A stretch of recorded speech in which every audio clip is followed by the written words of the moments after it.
ప్రియులారా, ప్రార్థన చేసుకుందాం.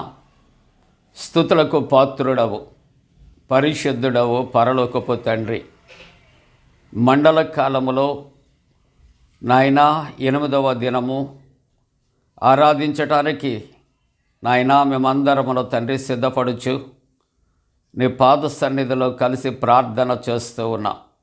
ఆరాధన అంతటిలో కూడా పరిశుద్ధత, పవిత్రత మాకు కలుగు చేయమని యేసు ప్రభువారి దివ్య నామమున వేడుకొనుచున్నాము తండ్రి, ఆమేన్. ప్రియులారా, మనమందరము కలిసి 650వ కీర్తన ప్రభు యేసుని వదనములోని కీర్తన ద్వారా ఆరాధన కార్యక్రమాన్ని ప్రారంభించుకుందాం. ప్రభు యేసుని వదనములో, నా దేవుని రాజ్యములో, ప్రభు యేసుని వదనములో, నా దేవుని రాజ్యములో, పరికించిన శుభదినము, గమనించిన యాక్షణము, పరికించిన శుభదినము, గమనించిన యాక్షణము, పరలోకముకై చిరజీవముకై, పరలోకముకై చిరజీవముకై ప్రార్థించెను నా హృదయం. ప్రభు యేసుని వదనములో, నా దేవుని రాజ్యములో, దిశలన్నీయు తిరిగి తిని నా పాపపు దాహముతో, దిశలన్నీయు తిరిగి తిని నా పాపపు దాహముతో, దౌష్ట్యముతో మసలుచును, దౌర్జన్యము చేయుచును, దౌష్ట్యముతో మసలుచును, దౌర్జన్యము చేయుచును, ధనపీడనతో మృగవాంఛలతో, ధనపీడనతో మృగవాంఛలతో దిగజారితి చావునకు.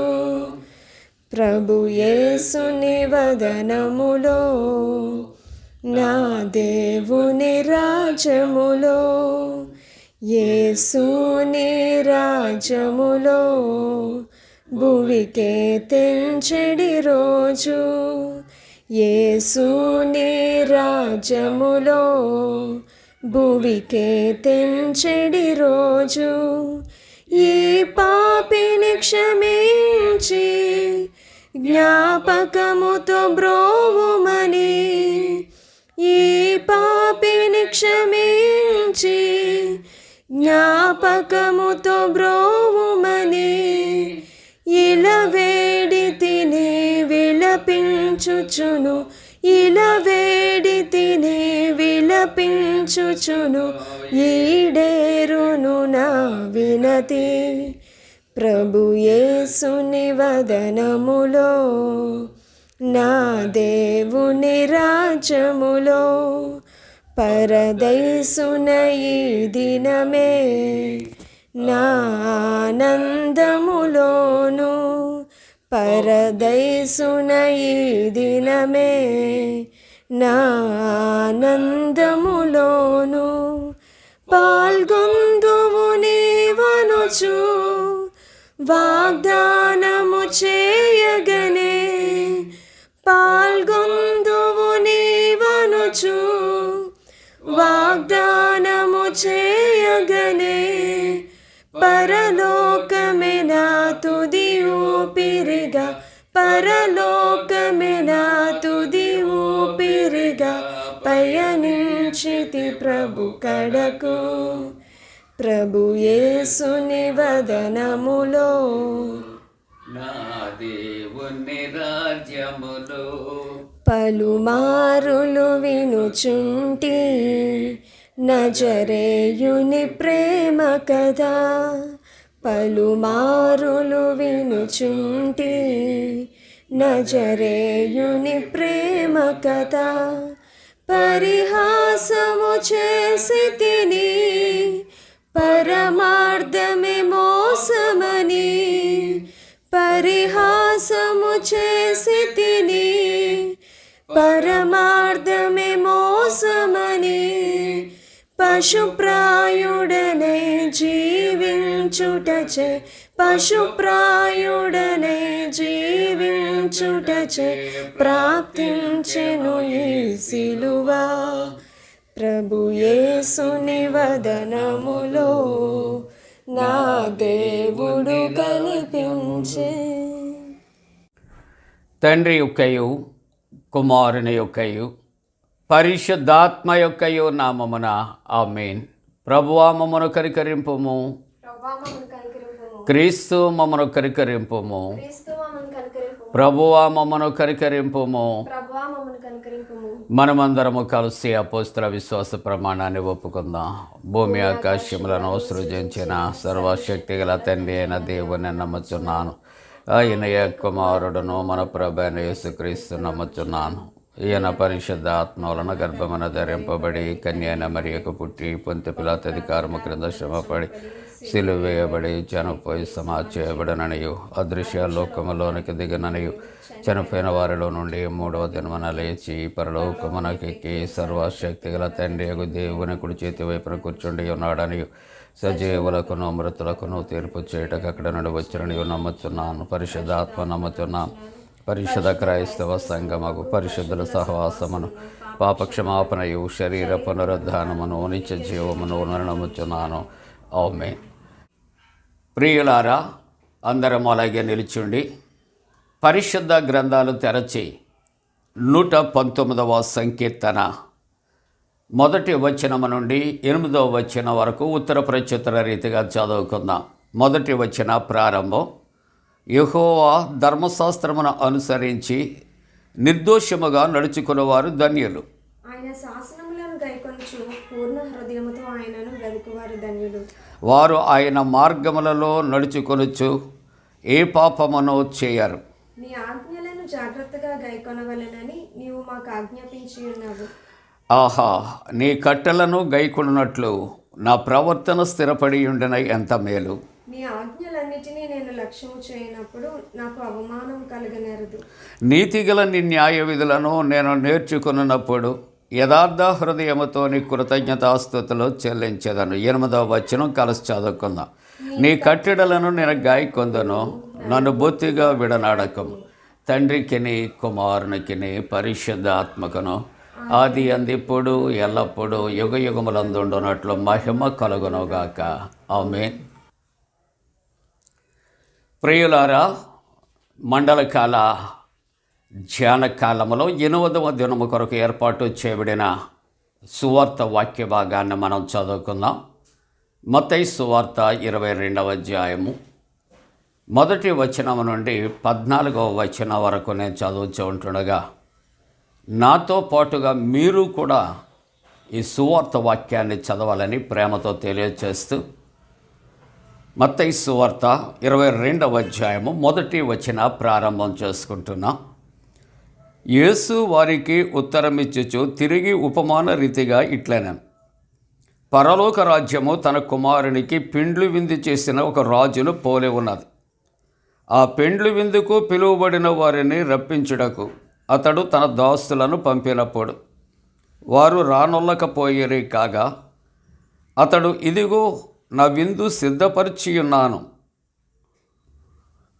ఎద్దులను క్రొవ్విన పశువులను వధింపబడినవి, అంతయు సిద్ధముగా ఉన్నది, పెండ్లి విందుకు రండని పిలువబడిన వారితో చెప్పుడని వేరే దాసులను పంపిన గాని వారు లక్ష్యము చేయక ఒకడు తన పొలమునకును మరి ఒకడు తన వర్తకమునకును వెళ్ళిరి. తక్కిన వారు అతని దాసులను పట్టుకొని అవమానపరిచి చంపిరి. కాబట్టి రాజు కోపపడి తన దండ్లను పంపి ఆ నరహంతకులను సంహరించి వారి పట్టణము తగలబెట్టించాను. అప్పుడతడు పెండ్లి విందు సిద్ధముగా ఉన్నది, కానీ పిలువబడిన వారు పాత్రులు కారు. కనుక రాజమార్గములకు పోయి మీకు కనబడు వారందరినీ పెండ్లి విందుకు పిలువుడని తన దాసులతో చెప్పాను. ఆ దాసులు రాజమార్గములకు పోయి చెడ్డవారినేమి మంచివారినేమి తమకు కనబడిన వారిని అందరినీ పోగు చేసిరి కనుక విందుకు వచ్చిన వారితో ఆ పెండ్లిశాల నిండారు. రాజు కూర్చున్న వారిని చూడ లోపలికి వచ్చి అక్కడ పెండ్లి వస్త్రము ధరించి కొనని ఒకని చూచి, స్నేహితుడా, పెండ్లి వస్త్రము లేక ఇక్కడికి ఎలాగూ వచ్చితివని అడుగగా వాడు మౌని అయి ఉండాను. అంతటా రాజు వీని కాళ్లను చేతులు కట్టి వెలుపటి చీకటిలోనికి త్రోసివేయుడి, అక్కడ ఏడ్పును పండ్లు కొరుకుటయు ఉండునని పరిచారకులతో చెప్పాను. 14వ వచనం. కాగా పిలువబడిన వారు అనేకులు, ఏర్పరచబడిన వారు కొందరే అని చెప్పాను. ప్రార్థన చేసుకుందాం. పరిశుద్ధుడా, మీకే స్తోత్రాలు. ప్రభువా, ఈ మండల కాల ధ్యానము కొరకు మీరు మాకు ఇచ్చినటువంటి వాక్యము నాయనా, చదివినటువంటి ప్రతి బిడ్డను దీవించండి. దేవాన్ని దాసుని నిలువబెట్టారు, మరుగుపరచి మాతో మాట్లాడండి. యేసు ప్రభువారి దివ్య నామమున వేడుకొనుచున్నాము తండ్రి, ఆమేన్. ప్రియమైన వారలారా, ఈ యొక్క మండల కాల ధ్యాన కూడికలో 8వ దినము మనం కలిసి ఆరాధించటానికి, దేవుని వాక్యాన్ని ధ్యానము చేయటానికి ప్రభు మనకిచ్చిన మంచి కృప కొరకు దేవునికి వందనాలు చెల్లిస్తూ ఉన్నా. మరి ఎండలు చాలా తీవ్రంగా ఉన్నాయి. మీరందరూ క్షేమంగా ఉన్నారు కదా? నిత్యము కూడా మండలకాల ధ్యాన కోడికలలో పాల్గొంటున్నారా? సిలువను కేంద్రంగా చేసుకొని ఆత్మీయ జీవితంలో ప్రయాణాన్ని కొనసాగిస్తూ ఉన్నారా? మన జీవితాల్లో 40 దినాలు అతి ప్రాముఖ్యమైన దినాలు ప్రియులారా. ఒక్క దినం పోగొట్టుకుంటే తిరిగి వాటిని సంపాదించుకోలేనటువంటి సమయము అని నేను జ్ఞాపకం చేసుకుంటూ ఉన్నా. ఈవేళ మండల కాలంలో 8వ దినము కొరకు ప్రభు మనకు ఒక చక్కటి ఉపమానాన్ని ఆయన ఇచ్చారు ప్రియులారా. ఈ యొక్క ఉపమానాన్ని మనం ప్రార్థనాపూర్వకంగా ధ్యానం చేయటానికి ముందుగా మనకు ఇవ్వబడినటువంటి అంశము నిర్లక్ష్యము. చెబుతారా? నిర్లక్ష్యము. నిర్లక్ష్యము అనగా నెగ్లిజెన్సీ అనే మాట. దాన్ని ఒక పదముగా మనం వాడుతూ ఉంటున్నప్పుడు, నీవు చర్చికి రమ్మంటే నెగ్లెక్ట్ చేస్తున్నావు, వాక్యాన్ని చదవమంటే నెగ్లెక్ట్ చేస్తూ ఉన్నావు, ప్రార్థన చేయమంటే నెగ్లెక్ట్ చేస్తూ ఉన్నావు. ఇలాగున ఈ పద ప్రయోగం మనం చేస్తూ ఉంటాం. దేవుడు మన యొక్క హృదయంతరంగాలు ఎరిగినటువంటి వాడు, పరిశీలన చేయుచున్న దేవుడు. కాబట్టి మానవుని యొక్క జీవితంలో మానవుడు సమస్తమును కలిగి ఉన్న, పొందుకుంటూ ఉన్న తెలియనటువంటి ఆరాటము, పోరాటము, తపనతో ఉంటూ ఉంటాడు ప్రియులారా. కానీ మనము ఏ కాలములో, ఏ సమయములో ఏది చేయాలో, ఏ సమయములో దేవుని దగ్గరకు రావాలి, ఏ మాటలు దేవుని మాటలు వినాలి, ఏ మాటలు దేవుని కొరకు ప్రకటన చేయాలి, ఇటువంటివి దేవుడు మన కొరకు అనుగ్రహించాడు. కాబట్టి లోకములో ఉన్నటువంటి సంగతుల కొరకు లేక కార్యకలాపాల కొరకు ఆత్మీయమైనటువంటి దేవుని సన్నిధిని, ప్రభు ఇచ్చే రక్షణ నిర్లక్ష్య పెట్టకూడదనే ఉద్దేశ్యముతో ఈ 40 దినాలలో 8వ దినము కొరకు నిర్లక్ష్యము అనే వాక్యము మన కొరకు ఇవ్వబడింది. వాక్యము ద్వారా మన జీవితాలు పరిశీలన చేసుకుందాం.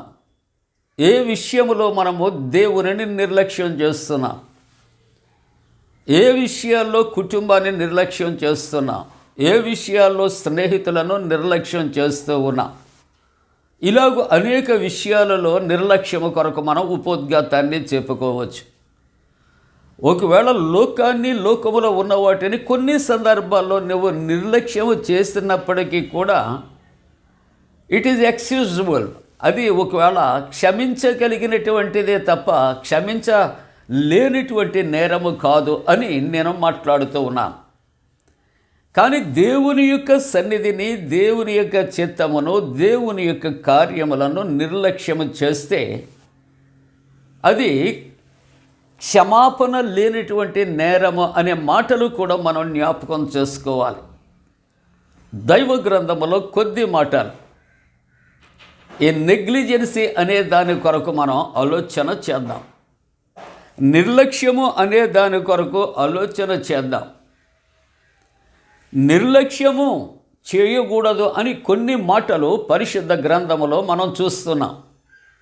పరిశుద్ధ గ్రంథాన్ని తెరిచి ద్వితీయోపదేశ కాండములో 27వ అధ్యాయములో 16వ వచనములో చదువుకుంటున్నప్పుడు, తన తండ్రినైనను తల్లినైనను నిర్లక్ష్యము చేయువాడు శాపగ్రస్తుడు. నిన్ను గర్భములో ధరించబడినది మొదలుకొని నిన్ను ప్రసవించే వరకు, నిన్ను ప్రసవించిన తరువాత తల్లిదండ్రులు నీ జీవిత కాలములో నిన్ను తీర్చిదిద్ది ప్రయోజకులుగా, ఆశీర్వదకరమైనటువంటి బిడ్డలుగా చేసినటువంటి తల్లిదండ్రులు వారి యొక్క జీవితాన్ని బిడ్డలట నిర్లక్ష్యము చేయకూడదు. అలాగూ చేస్తే వారు శాపగ్రస్తులు అనే మాట. అంటే దేవుని యొక్క సన్నిధిలో దేవుడు చెప్పిన మాటలు, ఆజ్ఞలు నిర్లక్ష్యము చేస్తే మానవ జీవితంలో ఏం పొందుకుంటాడు అంటే శాపాన్ని పొందుకుంటాడని మొదటి మాట జ్ఞాపకం చేయబడుతుంది. రెండవ మాట ఆలోచన చేస్తే నెహెమ్యా గ్రంథములో 13వ అధ్యాయములో 17వ వచనాన్ని చూస్తే, విశ్రాంతి దినమును కూడా నిర్లక్ష్యపెట్టి మీరెందుకు ఈ దుష్కార్యము చేయుచున్నారు? విశ్రాంతి దినము పరిశుద్ధముగా ఆచరించాలని మనం దేవుని యొక్క గ్రంథములో మనం చదువుకుంటూ ఉన్నాం. కాబట్టి విశ్రాంతి దినమును నిర్లక్ష్యము చేస్తే అది దుష్కార్యము అంటుంది దేవుని యొక్క వాక్యము. దుష్కార్యము అనగా చెడ్డ కార్యములు, చెడ్డ పనులు. ఎప్పుడటండి నీవు విశ్రాంతి దినాన్ని, దేవుని యొక్క దినాన్ని నువ్వు నిర్లక్ష్యము చేసినప్పుడు? మూడవ మాట జ్ఞాపకం చేసుకుంటే సామెతల గ్రంథములో 23వ అధ్యాయములో 2వ వచనములో దేవుని యొక్క వాక్యం అంటుంది, నీ తల్లి ముదిమియందు ఆమెను నిర్లక్ష్యము చేయకము. అంటే నీ తల్లి యొక్క వృద్ధాప్యములో, అంటే తల్లి అంటే తండ్రిని నిర్లక్ష్యం చేయమని కాదు, తల్లి తండ్రి దైవవాక్యములు అంటాడు, ఏకశరీరులు అంటున్నారు ప్రియులారా. కాబట్టి తల్లిని తండ్రిని ముదిమియందు వారిని నిర్లక్ష్యము చేయవద్దు, వృద్ధాప్యమందు వారిని నిర్లక్ష్యము చేయవద్దు అని దేవుని వాక్యం హెచ్చరిక చేస్తూ, నిర్లక్ష్యము చేయకుండా ఆ వృద్ధాప్యములో ఆదుకోవాలి, ఆదరించాలనే సదుద్దేశ్యముతో శిలువదారి అయినటువంటి క్రీస్తు ప్రభు తన యొక్క శిలువ మరణము పొందు సమయములో కూడా వృద్ధాప్యములో ఉన్నటువంటి తన తల్లి అయినటువంటి మరియను తాను ప్రేమిస్తున్నటువంటి యోహానుకు అప్పగించి, ఇదిగో నీ తల్లి, ఇదిగో నీ కుమారుడు అని ఒకరికి ఒకరిని అప్పగించినట్లుగా మనం చూస్తున్నాం. ఎందుకు అంటే ఇట్ ఈస్ ద రెస్పాన్సిబిలిటీ.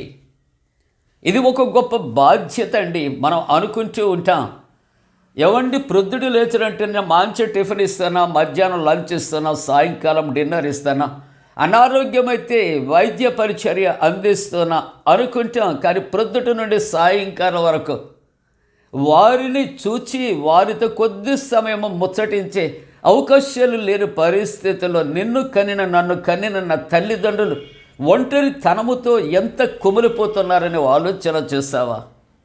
కాబట్టి పెట్టటము, పోషించటం it's not at a question, but వారికి మనం మన సహవాసాన్ని అందించాలి, మాట్లాడుతూ మన ప్రేమను వారికి అందించాలి. మమ్మీ, డాడీ, మేము ఉన్నాం, నువ్వు ఎందుకు భయపడతావు, దేనికి భయపడతావు, నీకు ఏది లోటు వచ్చింది, దేవుడు మనకి ఏది లోటు చేయలేదని వీ మస్ట్ కన్సోల్ దెమ్. వృద్ధాప్యంలో తల్లిదండ్రులకు అనేకమైన బాధ్యతలు ఉంటాయి, బరువులు ఉంటాయి, మనస్సులో ఇతరులతో చెప్పుకోలేనటువంటి విచారగ్రస్తమైనటువంటివి ఎన్నో ఉంటూ ఉంటాయి. అటువంటప్పుడు ఆ తల్లిదండ్రుల యొక్క గుండె చెదరి బ్రద్దలు కాకుండా ఉండాలంటే బిడ్డల యొక్క బాధ్యత వారిని లేచినంటేనే పలకరించి, ఒకడు ఉద్యోగానికి వెళ్ళినప్పుడు మమ్మీ డాడీ ప్రార్థన వెళ్ళిన తర్వాత ఒక ఫోన్ కాల్ చేసి వచ్చిన తర్వాత mummy daddy how are you కనీసం ఒక మంచి పలకరింపు కలిగి ఉండటం అనేది తల్లిదండ్రులను సన్మానించుటనే మాట నేను జ్ఞాపకం చేస్తూ ఉన్నాను ప్రియులారా. కాబట్టి ఈ యొక్క మండలకాల ధ్యాన కూడికలో ప్రభు అంటున్నాడు, నీ తల్లిని ముదిమియందు నిర్లక్ష్యము నీవు చేయకు అంటూ ఉన్నాడు. హెబ్రీ పత్రికలో 2వ అధ్యాయంలో 3వ వచనంలో మనం చూస్తూ ఉంటూ ఉన్నప్పుడు ప్రభువు కోసం చెబుతున్న ఒక శ్రేష్టమైన మాట, ఇంత గొప్ప రక్షణ నిర్లక్ష్యము చేస్తున్న ఎడల ఎలాగూ తప్పించుకుందాము. లోకము పుట్టినది మొదలుకొని పాత నిబంధన కాలము మొదలుకొని నూతన నిబంధన కాలము వరకు ప్రభు సిలువకు అప్పగించి సిలువలో తన ప్రాణమును పెట్టి ఆయన పునరుద్ధానుడిగా లేచినంత వరకు కూడా ఎంతోమంది ప్రవక్తలను, యాజకులను, బోధకులను, అపోస్తలులను ఆయన భూలోకానికి పంపించి గొప్ప సువార్తను ఆయన ప్రకటిస్తూ వస్తూ ఉంటున్నప్పుడు ఎంతోమంది ఏం చేస్తారని ఆలోచన చేస్తూ ఉంటున్నప్పుడు దేవుని యొక్క రక్షణ కార్యమును, రక్షణ వార్తను కూడా వారు నిర్లక్ష్యము చేస్తున్నట్లుగా దేవుని యొక్క వాక్యం ఇక్కడ సాక్ష్యమిస్తూ ఉంటున్నది. కాబట్టి దైవవాక్యం అంటుంది, ఇంత గొప్ప రక్షణ నిర్లక్ష్యము చేసినప్పుడు ఎలాగూ తప్పించుకుందాం. అందుకనే హెబ్రీలకు రాసిన పత్రిక 12వ అధ్యాయం 2వ వచనములో యేసు క్రీస్తు ప్రభు కొరకు ఒక చక్కటి మాదిరి ఉంచబడింది ప్రియులారా. యేసు క్రీస్తు ప్రభు పాపము లేనివాడు, పాపము చేయనివాడు, పాపము ఎరగినటువంటి వాడుగా ఉన్నటువంటి క్రీస్తు ప్రభు నీ కొరకు, నా కొరకు ఆ శిలువ మరణములో ఎన్నో అవమానాలు, అవహేళనలు పొంది వాటిని అన్నిటినీ కూడా ప్రక్కన పెట్టి ఆయన వాటిని భరించడానికి కలిగిన కారణం ఏమిటని ఆలోచన చేస్తే తాను పొందబోవచ్చున్నటువంటి మహిమ కొరకు. అందుకనే 12:2 అంటాడు, ఆయన తన ఎదుట ఉంచబడిన ఆనందము కొరకే అవమానమును నిర్లక్ష్యపెట్టి సిలువను సహించి దేవుని సింహాసనం యొక్క కుడి పార్శ్వమున ఆసీనుడయ్యున్నాడు. అవును ప్రియ దేవుని బిడ్డలారా, క్రైస్తవ జీవితములో ఎన్నో రకాలు అవమానాలు, నిందలు, అవహేళనలు ప్రభువు కొరకు ఎదురవుతూ ఉంటాయి. కానీ మన పరలోక రాజ్యములో మనం ప్రభువుతో మనం ఉండాలి, ప్రభుతో సహవాసం చేయాలి, ఆయన కుడి పార్శ్వాన్ని అధిరోహించాలంటే క్రీస్తు ప్రభు వలె అవమానములు అవన్నీ కూడా నిర్లక్ష్య పెట్టి మనం ఏం చేయాలంటే మన ముందు ఉంచబడినటువంటి పరుగు పందెములో ఓపికతో పరిగెత్తాలి. ఎక్కడకు? ప్రభువు దగ్గరకు, పరలోక రాజ్యానికి ప్రియులారా. అయితే ఈవేళ ఉపమానము, శ్రేష్టమైనటువంటి ఉపమానాన్ని జ్ఞాపకం చేసుకుంటున్నప్పుడు వీటిని అర్థం అవటానికి నేను ఒక్కొక్క పాయింట్గా పాయింట్ వైజ్ మీకు తెలియచేయటానికి నేను ఇష్టపడుతూ ఉంటున్నాను ప్రియులారా. 22వ అధ్యాయం 1వ వచనం ప్రారంభమైన యేసు ప్రభు అట వారికి ఉపమాన రీతిగా ఇట్లనడు, పరలోక రాజ్యము తన కుమారునికి పిండ్లి విందు చేసి ఒక రాజును పోలి ఉన్నది. ఇక్కడ నుండి నేను పాయింట్ వైజ్గా మీతో నేను చెప్పడానికి ఇష్టపడుతూ ఉంటున్నాను ప్రియులారా. మొదటి మాట, ఆ రాజు అనగా ఎవరు అంటే తండ్రి అయినటువంటి దేవుడు అని ప్రభు వాక్యం మాట్లాడుతుంది. కుమారుడు అంటే యేసుక్రీస్తు ప్రభు. పిండ్లి విందు అనగా సంఘము క్రీస్తుకు వధువుగా చూపే పరమ సత్యాన్ని ఈ విందు మనకు సూచనగా ఉంది. ఆహ్వానించబడిన వారు ఎవరు అంటే యూదా జాతి. దేవుడు వారిని ఎన్నుకొని మొదట వారిని ఆహ్వానముతో వారి దగ్గరకు రక్షణ కొరకు ఆయన పిలుస్తూ ఉంటున్నాడు ప్రియులారా. మరి పంపిన సేవకులు ఇచ్చే సందేశం ఏమిటి అని ఆలోచన చేస్తూ ఉంటున్నప్పుడు వారు అంటూ ఉన్నారు, అంతా సిద్ధముగా ఉన్నది. ఈ ఉపమాన ప్రారంభంలో మనం చూస్తూ ఉంటున్నప్పుడు యోహాను భక్తుడు అంటాడు, పరలోక రాజ్యము సమీపించి ఉన్నది, మారు మనసునకు తగిన ఫలములో ఫలించండి. అవును ప్రియ దేవుని బిడలారా, ఈ యొక్క పరలోక రాజ్యములో ప్రవేశించటానికి ఆహ్వానాన్ని ఆయన ఇస్తూ ఉంటూ ఉన్నారు. కాబట్టి ఇక్కడ సేవకుల సందేశం ఏమిటంటే అంతా సిద్ధముగా ఉన్నది. అనగా ఆత్మీయంగా రక్షణ సిద్ధముగా ఉన్నది, రక్షణ సమీపముగా ఉన్నది, రక్షకుడు సమీపముగా ఉన్నాడు. అవును ప్రియులారా, ఇక్కడ దేవుని యొక్క రాజ్యము సిద్ధముగా ఉన్నది, పరలోక రాజ్యము సిద్ధముగా ఉన్నది. ఇక్కడ పాపికి రక్షణ అనుగ్రహించటానికి ఆయన సిద్ధముగా ఉన్నాడు. అందరూ కూడా ఆయన దగ్గరకు మీరు ఎలాగూ ఉంటే ఆ ఉన్న పాటున రావాలి. అందుకే 315వ కీర్తనలో భక్తుడు అంటాడు, ఉన్నా పాటున వచ్చొచ్చున్నాను. ప్రభు పిలుస్తూ ఉన్నప్పుడు దైవ గ్రంథములో కొంతమంది సాకులు చెప్పినట్లుగా మనము చూస్తూ ఉన్నాం. ప్రభు పిలిచినప్పుడు సాకులు చెప్పటము కాదండి, నేను ఏ పరిస్థితుల్లో పిలిస్తే ఆ పరిస్థితిలో వాటిని అక్కడ విడిచి వెళ్ళవలసినటువంటి అవసరం ఉందని పరిశుద్ధ గ్రంథములో కొన్ని సత్యాలు వ్రాయబడినట్లుగా మనము చూస్తూ ఉన్నాం. మత్తయి సువార్తలో 22వ అధ్యాయము 6వ వచనములో మనము చూస్తూ ఉన్నప్పుడు ఒక చక్కటి మాట వ్రాస్తూ ఉంటున్నాడు. 6వ వచనములో వారట అక్కడ జరిగినటువంటిది సన్నివేశాన్ని ఆలోచన చేస్తూ ఉంటున్నప్పుడు ఇశ్రాయేలీయులు అనే మాట ఇక్కడ 22:6లో చూస్తే, తక్కిన వారు అతని దాసులను పట్టుకొని అవమానపరిచి చంపిరి. కాబట్టి రాజు కోపపడి తన దండ్లను పంపి, అవును ఇక్కడ జరిగినటువంటి పంపిన తరువాత అక్కడ వారిని ఏ భయంకరమైన పరిస్థితులకు దారితీశారంటే, అక్కడ అతని దాసులను పట్టుకొని అవమానపరిచి చంపిరి. కాబట్టి రాజు ఏం చేశాడట, కోపపడి తన దండ్లను పంపి నరహంతకులను సంహరించి వారు పట్టణమును తగలబెట్టాను. ఇది దేనికి సాదృశ్యంగా ఉంది? ఆహ్వానించటానికి వెళ్ళినటువంటి వారిని వారు కొట్టి చంపారట.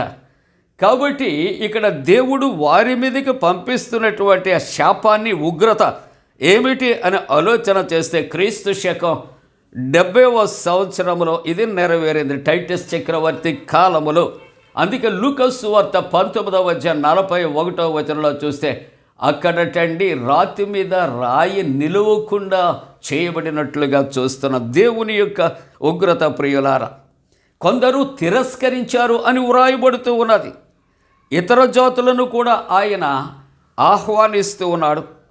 క్రీస్తు ప్రభు చెంతకు మనం వచ్చి మనం ఏం చేయాలండి? అందరము కూడా విముక్తి పొందటానికి దేవుడు అవకాశాన్ని ఇస్తున్నాడు. దైవవాక్యం అంటుంది, పిలువబడిన వారు అనేకులు, ఏర్పాటు చేయబడిన వారు కొంతమంది. ప్రభు ప్రత్యేకించి అక్కడ వారిని పిలిచారు. వారు సాకులు చెప్పి రాలేకపోయారు. కానీ అక్కడ యజమాని అంటున్నాడు, మీరు రాజవీధుల్లోనికి వెళ్ళి మంచివారిని చెడ్డవారిని నీతిమంతులను అనీతిమంతులను కూడా పిలవండి అని ఆహ్వానాన్ని ఆయన ఇచ్చినట్లుగా మనము చూస్తూ ఉన్నాం. అయితే మంచివారు చెడ్డవారు నీతిమంతులు అనీతిమంతులు అనగా వారిలో మరీ రక్షణ లేనటువంటి వారికి కూడా రక్షణ ఇవ్వటానికి ప్రభు ఆహ్వానిస్తున్నాడు. ప్రయాసపడి భారము మోసుకున్న సమస్తమైన వారులారా నా యొద్దకు రండి, రక్షణ సిద్ధముగా ఉన్నది. ఇదిగో ఈ రక్షణ మీకు నేను అనుగ్రహిస్తాను, ఏ భేదము లేదు, అందరూ పాపులే అని విధముగా ప్రభు ఆహ్వానాన్ని ఆయన తన దాసుల ద్వారా పంపించినట్లుగా చూస్తున్నా. అయితే ఆ వచ్చిన వారిలో ఒకరిని ఆయన ప్రశ్న వేస్తున్నాడు.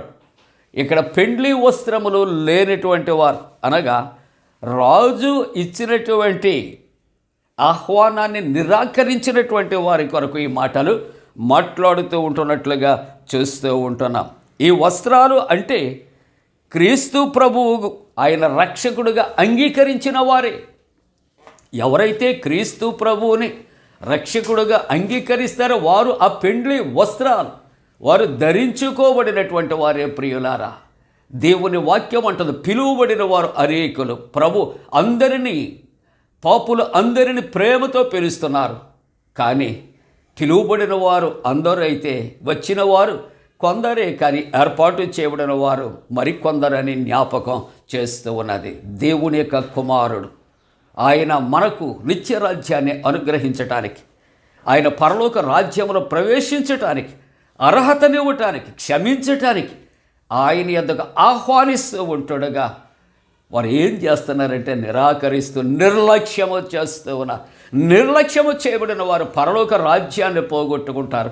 రక్షకుడైన క్రీస్తు ప్రభుని వారు చేజార్చుకుంటారని ఈ యొక్క మండలకాల ధ్యానములో ప్రభు మనతో సెలవిస్తున్నాడు. కాబట్టి మనం ఇంత గొప్ప రక్షణ నిర్లక్ష్యం చేయొద్దు. ఇంత గొప్ప రక్షణ ఇచ్చే రక్షకుడిని క్రీస్తు ప్రభుని నిర్లక్ష్యము చేయకుండా ప్రభు యొక్క సన్నిధిని మనం చేరదాం. ప్రభు యొక్క సన్నిధిలో సిలువను మనం మరి కేంద్రీకృతం చేద్దాం. ఈ యొక్క 40 దినాలు సిలువ ప్రయాణాన్ని మనం చేద్దాం. ఆత్మీయమైన రక్షణ పొందుకుందాం. అలా పొందటానికి దేవుడు తన పరిశుద్ధాత్మ కూడిన మనపై మెండుగా కుమరించునుగాక. ఆమేన్. ప్రార్థన చేసుకుందాం. పరిశుద్ధుడా నీకు వందనాలు. వాక్యము దీవించండి, ఆశీర్వదించమని ప్రార్థన చేస్తూ ఉంటున్నాం. ప్రభువా దేవా, ఈ 40 దినాలు తప్పిపోకుండా నిర్లక్ష్యము చేయకుండా కృప చేయమని నీ సన్నిధిలో ప్రార్థన చేస్తూ ఉంటున్న జన్మదినాలు, వివాహ దినాలు జరుపుకున్న కుటుంబాలను దీవించమని ప్రార్థన చేస్తూ ఉన్నాం. దేవా, సునీత అనే దాసురాలు తన కుటుంబ క్షేమము కొరకు నాయన ప్రార్థన చేస్తూ ఉంటున్నాము తండ్రి. అలాగే భారతి అనే దాసురాలు నాయన వారి యొక్క కుమారుడు చెర్రి నాయన మాట్లాడగలిగిన శక్తి దాయిచ్చాడు. వారి యొక్క ఆర్థిక పరమైనటువంటి స్థితిని నాయన మీరే ప్రభు బలపరచుమని ప్రార్థన చేస్తున్నాం.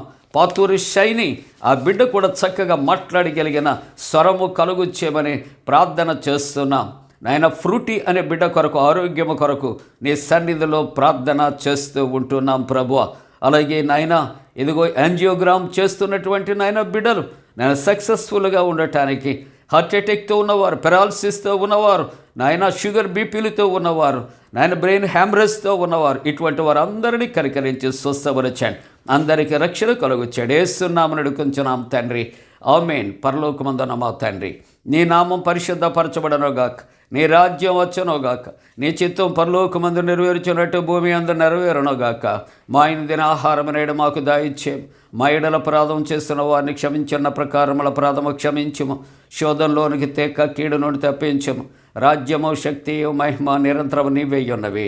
ఆమేన్. మన పరమ తండ్రి అయిన దేవుని యొక్క ప్రేమయు, ప్రభు అయిన యేసుక్రీస్తు ప్రభు కృపయు, పరిశుద్ధ ఆత్మిక అన్యోన్య సహవాసం మండలకాల ధ్యాన కూడికలు నాయనా ఇదిగో శిలువను ఆశ్రయించిన ప్రతి కుటుంబానికి తోడు కూడా సంరక్షించి కాపాడునుగాక. ఆమేన్. నమ్మిన వారిని కాదనవనియు నెమ్మదిను సగెడునా ప్రభుడవని. నమ్మిన వారిని కాదనవనియు నెమ్మదిను సగెడునా ప్రభుడవని. నమ్మితి నీ పాదంబులను బాసిల్లెను సిలువలో పాపక్షమా.